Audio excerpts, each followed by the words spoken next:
পুকুরে যাবেন তাও পানি, নদীতে যাবেন পানি, সমুদ্রে যাবেন পানি, টিউবওয়েলে যাবেন পানি, পাম্পে যাবেন পানি, আকাশের দিকে তাকাবেন পানি। আল্লাহ বলেন, বান্দা তোমার জীবনে এই জিনিসটা সবচেয়ে বেশি প্রয়োজন, এই জন্য আমি আল্লাহ তাআলা এটার দাম বাড়িয়ে দেই নাই। পারলে আমি চাইলে স্বর্ণের চেয়ে দাম বাড়িয়ে দিতাম, বান্দা তোমার কষ্ট হয়ে যেত। এই জন্য পানিকে আমি এত ব্যাপক করে দিয়েছি, পৃথিবীর 3 ভাগ আমি পানি দিয়ে ভরে দিয়েছি। الذي أرسله الله تعالى بالحق بشيرا ونذيرا وداعيا إلى الله بإذنه وسراجا وقمرا منيرا فقد قال الله تعالى في كلامه المجيد وفرقانه الحميد সবাই পড়েন আউযু বিল্লাহি মিনাশ শাইতানির রাজীম বিসমিল্লাহ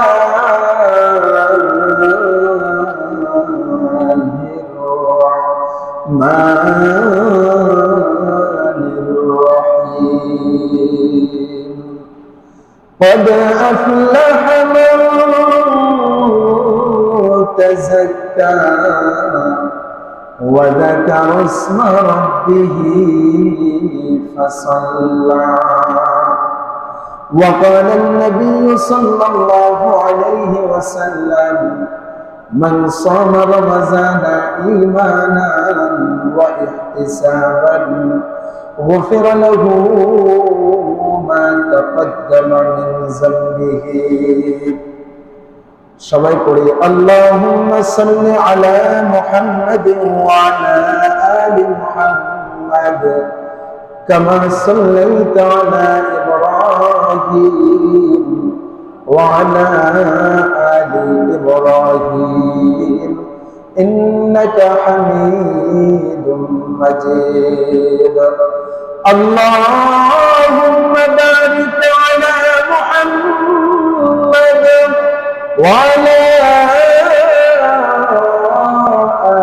আলি মুহাম্মাদ কামা বারাকতা আলা ইব্রাহিম ওয়া আলা আলি ইব্রাহিম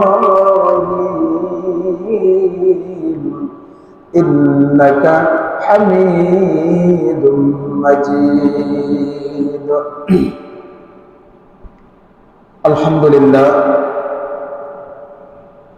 আমরা শুরুতেই শুকরিয়া জ্ঞাপন করি সেই রব্বুল ইজ্জাহ ওয়াল জালালের দরবারে, যে রব্বে করিম আপনাকে আমাকে আজকের এই পবিত্র জুমার দিনে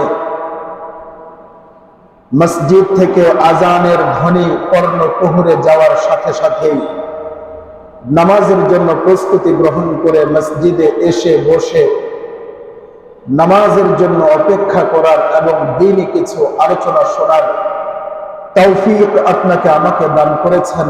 এজন্য সেই রব্বে করিমের দরবারে আমরা শুকরিয়া আদায় করি, বলি আলহামদুলিল্লাহ। আর জোরে বলি আলহামদুলিল্লাহ। আমরা যে আজকে মসজিদের মধ্যে আসতে পেরেছি, এটা কি আমার চেষ্টায় আসতে পেরেছি? একটু কথা বলেন, আমার চেষ্টায় আসতে পেরেছি?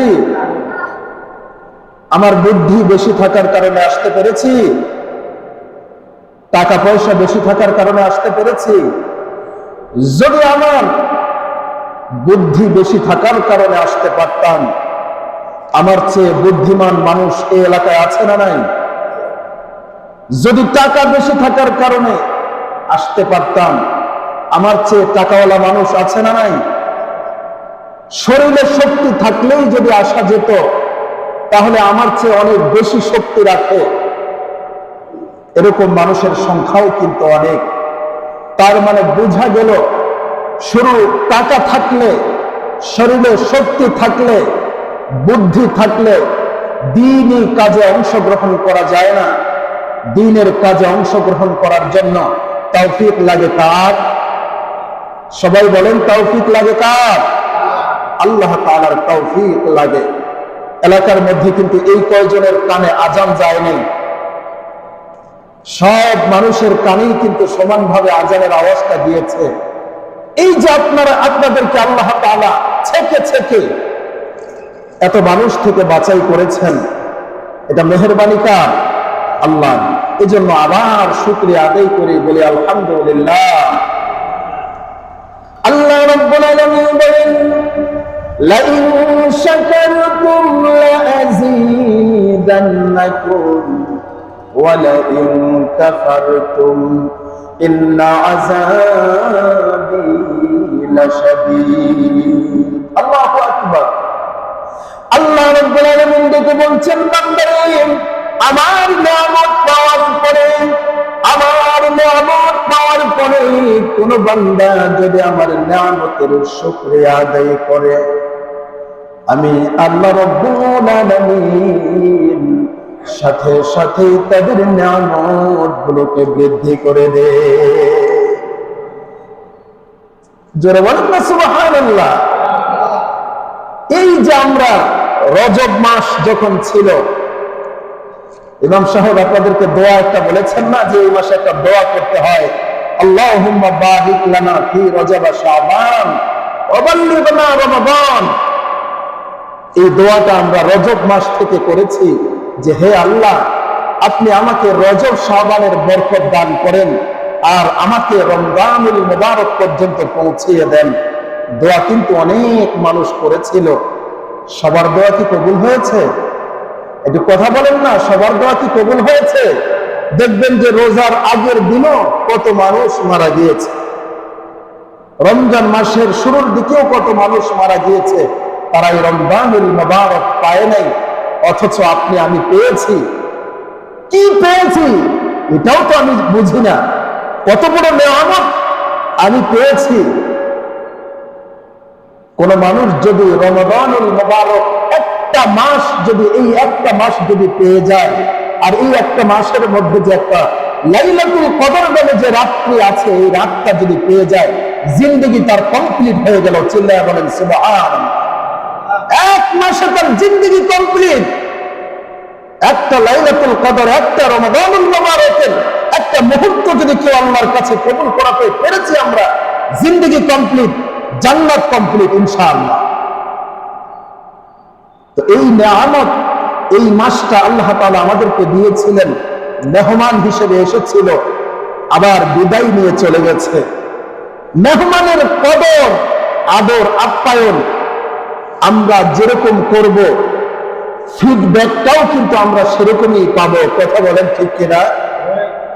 আপনি আপনার মেহমানকে যেভাবে ভালোবাসা দেখাবেন, যেভাবে কদর করবেন, যেভাবে আপ্যায়ন করবেন, ওই মেহমানটা কিন্তু তার বাড়িতে গেল, আপনার মেহমানদারিটা কিন্তু সে, আপনি যদি স্পেশাল ভাবে করে থাকেন হাজারো মেহমানের মাঝে, সে কিন্তু আপনার মেহমানদারিটা স্পেশাল ভাবে করবে। চিল্লায় বলেন ঠিক কিনা? এই রমজান এসেছিল মেহমান হিসেবে, এই রমজান এসেছিল আমাদেরকে পুরো 11টি মাস আমরা কিভাবে চলবো, আমাদের চলন কিভাবে হবে, আমাদের কথাবার্তা, আমাদের ব্যবসা বাণিজ্য, আমাদের চাকরি কিভাবে হবে, এই প্রশিক্ষণ দেওয়ার জন্য কিন্তু এই রমাদানুল মুবারক এসেছিল। কথা বলেন ঠিক কিনা? একটা মানুষ যত বড়ই শিক্ষিত হোক, সে যদি কোনো ডিপার্টমেন্টে চাকরি করতে যায়, সেই ডিপার্টমেন্টের জন্য আলাদা একটা প্রশিক্ষণের ব্যবস্থা আছে না? মুরব্বীরা কথা বলেন, আলাদা একটা প্রশিক্ষণ দিয়ে তারপরে সেটা করতে হয়। আপনি মাস্টার ডিগ্রি কমপ্লিট করেছেন, এখন আপনি পরীক্ষায়, ভাইবা পরীক্ষায় টিকেছেন, স্কুলের অধ্যাপক হিসাবে আপনি চাকরি করবেন, আপনাকে কি ডাইরেক্ট ঢুকিয়ে দেবে? আবার আপনাকে ক খ পড়াবে, যে এইভাবে এইভাবে বাচ্চাদেরকে পড়াতে হয়। তো এই যে একজন ইমানদার, ইমান আনার পরে, একজন নামাজি নামাজ পড়ার পরে তার নামাজটা যেন সুন্দর হয়, তার ব্যবসাটা যেন সুন্দর হয়, তার চলনটা যেন সুন্দর হয়, তার আচরণটা যেন সুন্দর হয়, সে যেন ইমানদারের থেকে পরিপূর্ণ ইমানদার হতে পারে। এই জন্য আল্লাহ তাআলা রমাদানুল মুবারক আমাদেরকে দিয়েছেন কি হিসেবে? প্রশিক্ষক হিসেবে। আর একটা মানুষ যখন প্রশিক্ষণ দেয় তখন তার কি হয়? দক্ষতা বেড়ে যায়, অভিজ্ঞতা বেড়ে যায়। কথা বলেন ঠিক কিনা? আমরা দীর্ঘ 1 মাস প্রশিক্ষণ দিয়েছি, অনেকগুলো বিষয়ের উপর প্রশিক্ষণ আমাদের হয়েছে। তার মধ্যে একটা প্রশিক্ষণ হলো আমরা হালাল খাবারের প্রশিক্ষণ দিয়েছি। রমজানুল মোবারকে যারা সুদ খায়, ওর কাছে যদি টাকা নাও থাকে, সে আরেকজনের কাছ থেকে ধার নিয়েও হালাল টাকা দিয়ে রমজানটা কাটানোর চেষ্টা করে। কথা বলেন ঠিক কিনা? যারা ওজনে কম দেয় তারাও একটু রমজানুল মোবারকে একটু ঠিক দেওয়ার চেষ্টা করে। অনেক মানুষ আমাদের সমাজে দেখবেন রমজানে কোনো লেনদেন করতে গেলে বলে, তোর সাথে কি রোজা থেকে মিথ্যা কথা কয়েছ? বলে কি বলে না? তোর সাথে কি রোজা থেকে মিথ্যা কথা কয়েছ? তার মানে বোঝা যায় এই মানুষটা সারা বছর মিথ্যা কথা বলে। কথা বলেন ঠিক কিনা? কিন্তু রমাদানুল মুবারক আসার কারণে সে মিথ্যাটাও ছেড়ে দেয়। এই যে হালাল খাওয়ার একটা প্রশিক্ষণ, কম খাওয়ার একটা প্রশিক্ষণ, সারাদিন না খেয়ে থাকার একটা প্রশিক্ষণ, এর দ্বারা কি যোগ্যতা প্রয়োজন হয়? বলে যে এর দ্বারা মানুষের আল্লাহর নিয়ামতের শুকরিয়া আদায় করার একটা যোগ্যতা তৈরি হয়। বলেন সুবহানাল্লাহ। কারণ কি, একটা মানুষ যখন সারাদিন না খেয়ে থাকে, এই মানুষটার সময় ইফতারের সময় যখন হাজারো রকমারি খাবারের পরশা সাজিয়ে দেওয়া হয়, এরপরে পানির গ্লাসে বিভিন্ন ধরনের জুস শরবত দেওয়া হয়, এই যে সারাদিন ক্লান্ত থাকার কারণে একটা মানুষ বুঝতে পারে যে 1 গ্লাস পানির মূল্য কত। ছেলে বলেন ঠিক কিনা? আমরা তো সারা জীবন পানি খাই, কিন্তু পানির মূল্য বুঝি না। আল্লাহ তাআলা কত নিয়ামত আমাদেরকে দান করেছেন, কোন নিয়ামতের কদর আমাদের নাই। এই রমাদান আমাদেরকে বোঝায় যে আল্লাহ তাআলার প্রতিটি নিয়ামতের কত মূল্য, আর নিয়ামতের শুকরিয়া কিভাবে আদায় করতে হয়। আল্লাহ তাআলা বলেন, বান্দা তুমি একটু তাকাও, একটু চিন্তা করো, একটু গবেষণা করো। পৃথিবীতে সবচেয়ে কম ব্যবহৃত একটা জিনিস, সেটা কি? স্বর্ণ। ঠিক কিনা? কোন মানুষের বাড়িতে যদি স্বর্ণ না থাকে, কোন মহিলা যদি স্বর্ণ ব্যবহার না করে, ওই মহিলাটা কি মারা যাবে? পৃথিবীতে সবচাইতে বেশি ব্যবহার হয়, সেটার নাম কি? পানি। যদিও বিজ্ঞান বলে পানির অপর নাম জীবন, কিন্তু আল্লাহ পানি ছাড়াও বাঁচাতে পারেন। মানুষের জীবনে সবচাইতে প্রয়োজনীয় একটি জিনিস হলো পানি। কিন্তু পানিটাকে আল্লাহ তাআলা এত সহজ করে দিয়েছেন, এত ব্যাপক করে দিয়েছেন। আমি যদি আপনার বাড়িতে গিয়ে বলি, ভাই 1 গ্লাস পানি দেন, আপনি 1 জগ পানি নিয়ে আসবেন। কথা বলেন ঠিক কিনা? পুকুরে যাবেন তাও পানি, নদীতে যাবেন পানি, সমুদ্রে যাবেন পানি, টিউবওয়েলে যাবেন পানি, পাম্পে যাবেন পানি, আকাশের দিকে তাকাবেন পানি। আল্লাহ বলেন, বান্দা তোমার জীবনে এই জিনিসটা সবচেয়ে বেশি প্রয়োজন, এই জন্য আমি আল্লাহ তাআলা এটার দাম বাড়িয়ে দেই নাই। পারলে আমি চাইলে স্বর্ণের চেয়ে দাম বাড়িয়ে দিতাম, বান্দা তোমার কষ্ট হয়ে যেত। এই জন্য পানিকে আমি এত ব্যাপক করে দিয়েছি, পৃথিবীর 3 ভাগ আমি পানি দিয়ে ভরে দিয়েছি। চিল্লায় বলেন না সুবহানাল্লাহ। কোনদিন শুকরিয়া আদায় করেছি আমরা? কোনদিন শুকরিয়া আদায় করি নাই পানি খাওয়ার পরে। পানির চেয়ে আরো একটা জিনিস আছে দামি, পানি ছাড়া তো আমরা 24 ঘন্টা বাঁচতে পারি। এই যে রমজান মাস গেল, আমরা সারাদিন পানি না খেয়েছিলাম, মরে গেছে কয়জন? আপনাদের এলাকা দিয়ে একজন মারা গেছে যে সারাদিন পানি খায় নাই, মরে গেছে, এরকম হয়েছে? পানির চেয়ে আরেকটা জিনিস দামি। আল্লাহ বলেন, বান্দা পানি ছাড়া তো 24 ঘন্টা বাঁচতে পারো, কিন্তু অক্সিজেন নামক এমন মহামূল্যবান এক নিয়ামত আমি তোমাদেরকে দান করেছি, যেটা ছাড়া একটি মুহূর্ত বাঁচতে পারবে। হাসপাতালে যদি আপনি আইসিইউতে ভর্তি হন, আমার অভিজ্ঞতা থেকে আমি বলছি, একটা মানুষ যদি হাসপাতালে আইসিইউতে ভর্তি হয়, অক্সিজেনের যদি প্রয়োজন হয়, প্রতিদিন কম বেশ 10,000 টাকার আপনাকে অক্সিজেন বাবদ দিতে হবে। তো আপনি একটু বুকে হাত দিয়ে বলেন আমাকে, এখানে কয়টা মানুষ আছেন আল্লাহর অ্যাকাউন্টে প্রতিদিন 10,000 টাকা দিয়ে শুধু একটা নিয়ামত আল্লাহর কাছে, আল্লাহ যদি বলতো যে সব ফ্রি, শুধু অক্সিজেনটা কিনে ব্যবহার করো, একটা মানুষ এখানে বসা থাকতাম না, সব অক্সিজেনের অভাবে মরে যাওয়া লাগতো। কথা বলেন ঠিক কিনা? আল্লাহ বলেন, বান্দা অক্সিজেন ছাড়া তুমি একটা মুহূর্ত বাঁচতে পারবা না। এই জন্য পানি আনার জন্য টিউবওয়েলে গিয়েছ, পানি আনার জন্য নদীতে গিয়েছ, পানি আনার জন্য সমুদ্রে গিয়েছ, অক্সিজেন আনার জন্য কোথায় গেছেন আপনি? বলেন বলেন না কেন? কোথাও যাওয়া লাগছে আমাদেরকে? আল্লাহ বলেন, না বান্দা, যেতে যেতটুকু সময় লাগে, গাছের ডালে তো অক্সিজেন পাওয়া যায়, ঠিক না? গাছ আমাদেরকে অক্সিজেন দেয়। এই গাছের ডালে যদি আমরা সারাদিন বসে থাকা লাগতো, আর কাজ কাম করার সুযোগ আছে? বলে বান্দা তুমি এমন জায়গায় গিয়েছে, ফাঁকা জায়গায়, গাছ নাই, গাছ পর্যন্ত যেতে তো তোমার 10 মিনিট লাগতে পারে, 1 ঘন্টা লাগতে পারে, ততক্ষণে মরে শেষ হয়ে যাবে। এই জন্য অক্সিজেনের কাছে তোমাকে যাওয়া লাগে না, আমি আল্লাহ তোমার নাকের ডগায় অক্সিজেন আমি নিয়ে আসি, আমি তোমার নাকের ডগায় ধরে রাখি। চিল্লায় বলেন না সুবহানাল্লাহ। এই যে নেয়ামত আল্লাহ তাআলা আমাদেরকে দিয়েছেন, এই নেয়ামতের বেশি বেশি শুকরিয়া আদায় করা চাই, বেশি বেশি শুকরিয়া আদায় করা চাই। যত বেশি শুকরিয়া আদায় করব তত বেশি বাড়িয়ে দিবেন কে? এজন্য আল্লাহ রাব্বুল আলামিন বলেন, ইয়া আইয়ুহাল্লাযীনা আমানু কুতিবা আলাইকুমুস সিয়াম কামা কুতিবা আলাল্লাযীনা মিন ক্বাবলিকুম লাআল্লাকুম তাত্তাকুন। আল্লাহু আকবার। আল্লাহ বলেন, এই রমজান আমি তোমাদেরকে দিয়েছি, আরেকটা প্রশিক্ষণ হলো তাকওয়া অর্জন করবা। কি অর্জন করবা?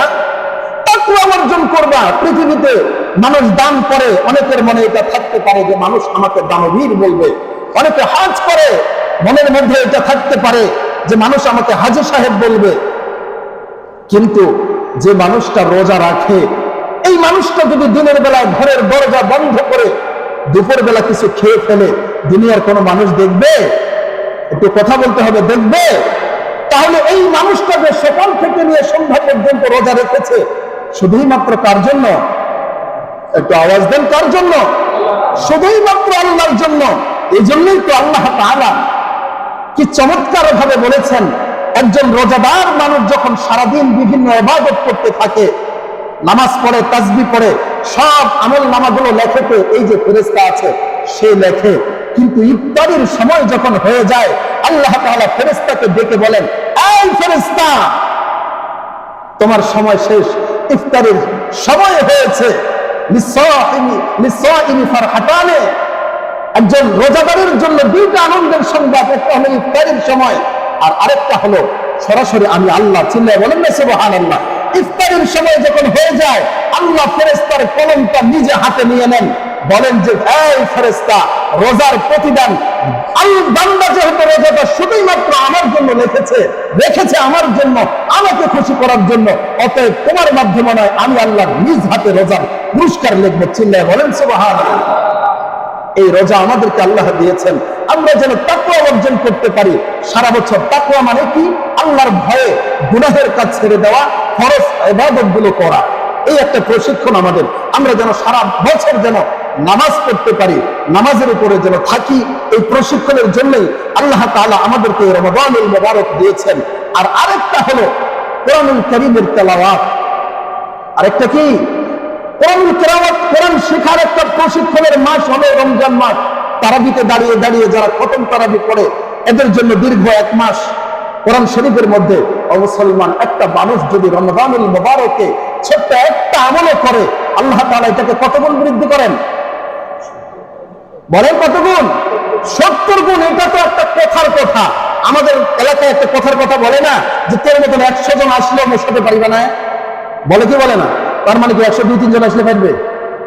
এটা একটা কথার কথা। আর কেউ বলে যে 14 গোষ্ঠী আসলে দেখাই দিন, 14 গোষ্ঠী আসলে দেখাই দিবে, তাহলে 15 গোষ্ঠী আসলে আর দেখাবো পারিবে না। কি মনে করেন আপনি? তার মানে এটা হলো একটা কথার কথা। এই যে আল্লাহ তাআলা বলেছেন 70 গুণ বৃদ্ধি করবেন, মূলত 70 গুণ নয়, এটা একটা আরবের একটা বাগধারা, একটা লিমিট আল্লাহ তাআলা বুঝিয়েছেন। মূলত আমাদের যার ভেতরে যত বেশি মহাব্বত থাকবে, আল্লাহ তাআলা তাকে 70 গুণ দিবেন, তাকে 70,000 গুণ দিবেন, তাকে 70 লক্ষ গুণ দিবেন, তাকে 70 কোটি গুণ দিবেন। চিল্লায় বলেন না সুবহানাল্লাহ। এই যে কোরআনুল কারীম আমরা যদি তেলাওয়াত করে থাকি, আমি আমার গাজীপুরের মসজিদে মুসল্লিদেরকে বলেছিলাম যে রমজান মাস চলে যাচ্ছে, অথচ কত হতভাগা মুসলমান, আপনি মুসলমান দাবি করেন, আপনি কোরআন পড়তে পারেন না। আবার আপনি বলেন আমি মুসলমানের ঘরের সন্তান। এটা কি করে হতে পারে? এটা কোশ্চিন কালেও হতে পারে না যে একজন মুসলমান কোরআন পড়তে পারবে না। এই কোরআনের মতো এত বড় নেয়ামত থেকে মুসলমান বঞ্চিত হবে, এটা কোনোদিন হতে পারে না। এই রমাদান কোনো মানুষ যদি কোরআনের একটা হরফ তেলাওয়াত করে, আল্লাহ তাআলা তাকে রমাদানের বাহিরে 10টা নেকি দান করবেন। কয়টা? 10টা। রমজানে যদি পড়ে তাহলে কত গুণ? 70 গুণই আপনি ধরেন। তাহলে কোরআনুল কারীমের মধ্যে, গোটা কোরআনুল কারীমের মধ্যে প্রায় 3.5 লক্ষের উপরে হরফ আছে। তাহলে 3.5 লক্ষ হরফ যদি কেউ একটা খতম দেয় কোরআন শরীফ, তাহলে তার আমল নামায় 35 লক্ষ নেকি যোগ হয়। চিল্লায় বলেন সুবহানাল্লাহ। এটাকে 70 দিয়ে যোগ দেন, 70 দিয়ে যোগ দিলে 24 কোটি 50 লক্ষ নেকি আল্লাহ তাআলা এই রমজানে একবার যে কোরআন শরীফ খতম করবে তার আমল নামায় দান করবেন। সুবহানাল্লাহর আওয়াজ এত আস্তে হলে হবে? কোরআন পড়তে পারেন না। আরে ভাই, কোরআন পড়তে পারেন না তো কি হয়েছে? আপনি কুল হুয়াল্লাহ সূরাটা পারেন না? বলেন তো কয়বার পড়ছেন রমজান মাসে কুল হুয়াল্লাহ সূরা? কয়জনে?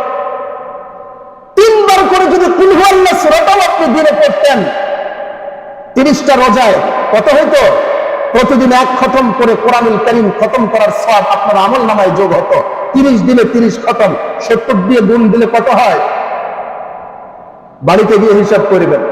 এই যে নেয়ামত আল্লাহ তাআলা দিয়েছেন, অথচ আমরা এটা চরম অবহেলার পাত্র বানিয়ে দিয়েছি। কত অবহেলা! আজকে আপনার সন্তানকে আপনি কোলে নিয়ে চুমু দিচ্ছেন, নাতিকে কোলে নিয়ে চুমু দিচ্ছেন। কোনদিন আপনি কোরআনটাকে বছরের পর বছর আলমারির মধ্যে পড়ে আছে, ধুলা জমে গেছে, এটা হাতে নিয়ে কোনদিন বলতে পারেন নাই, আল্লাহ এটা তোমার কালাম, এটা তোমার কোরআন শরীফ, আল্লাহ আমি পড়তে না পারলে কি হয়েছে, আমি এটাকে মহাব্বত করি, আমি এটাকে ভালোবাসি। একটা চুমু কোনদিন দিয়েছিলেন কোরআন শরীফে? আমরা এতটুকু মহাব্বত কোরআনকে দেখাতে পারি নাই।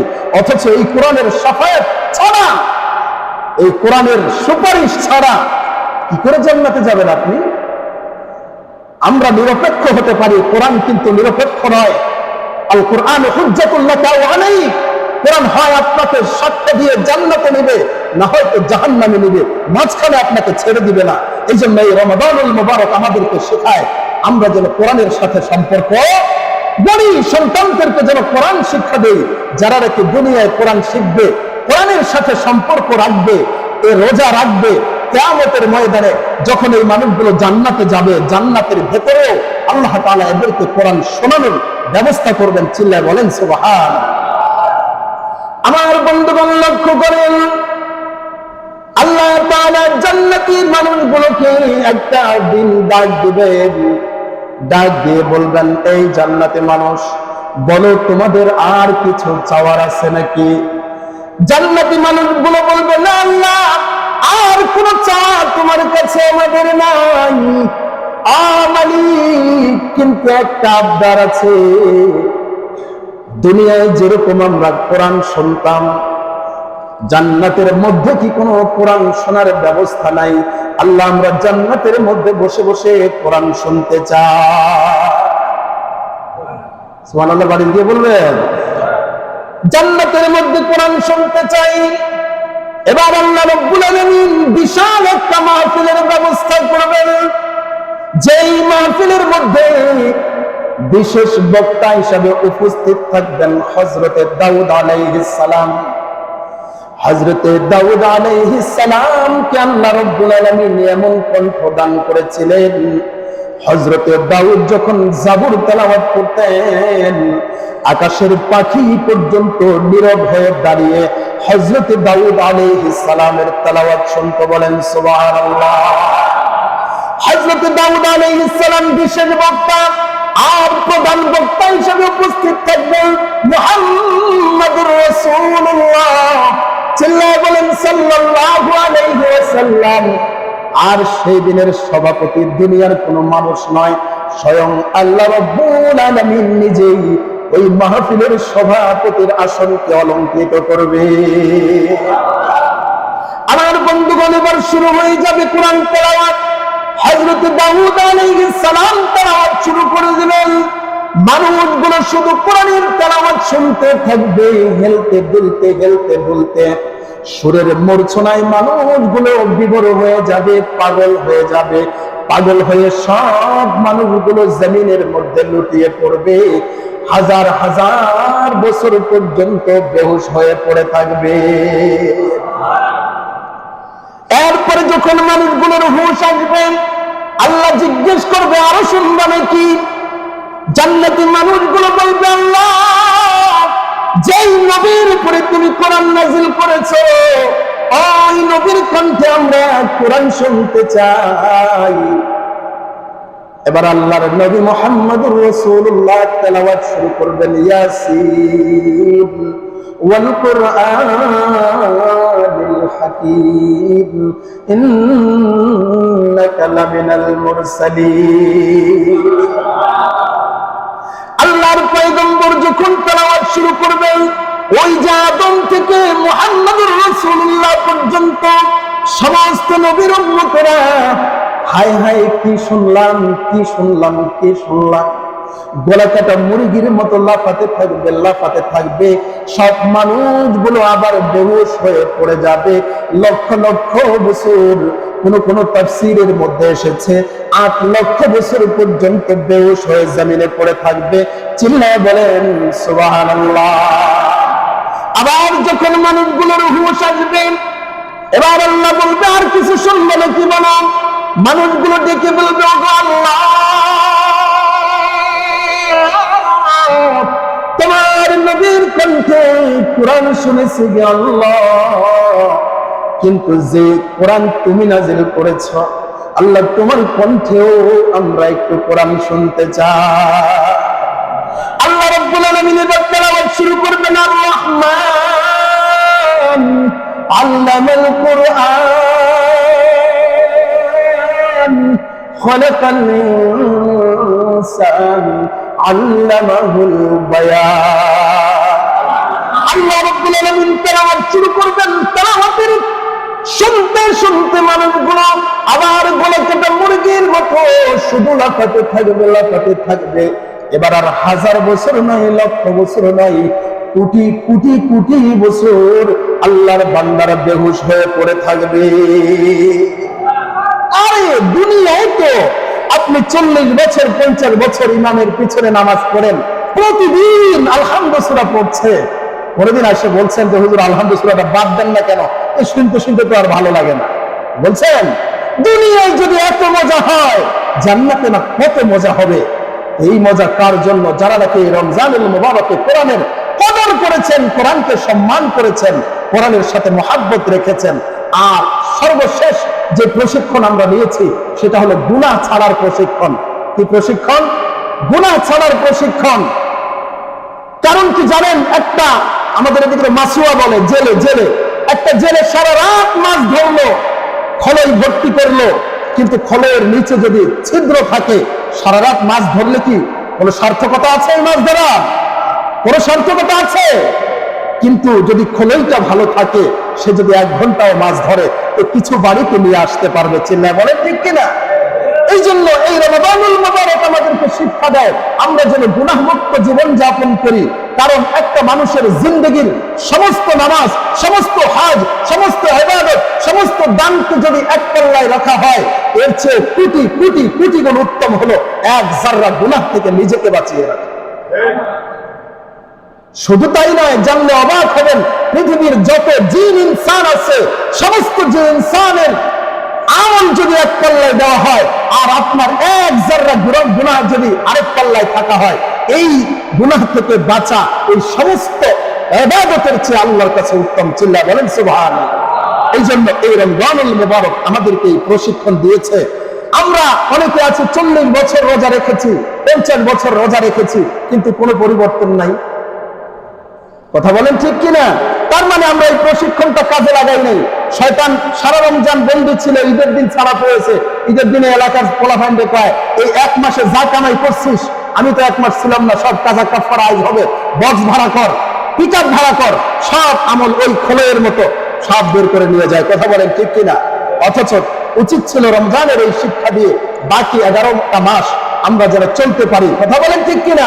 আল্লাহ সুবহানাহু ওয়া তাআলা আমাদের সকলকে বোঝার এবং আমল করার তৌফিক দান করুক। সকলে বলেন আমিন। ওয়া আখিরু দাওয়ানা আলহামদুলিল্লাহি রাব্বিল আলামিন।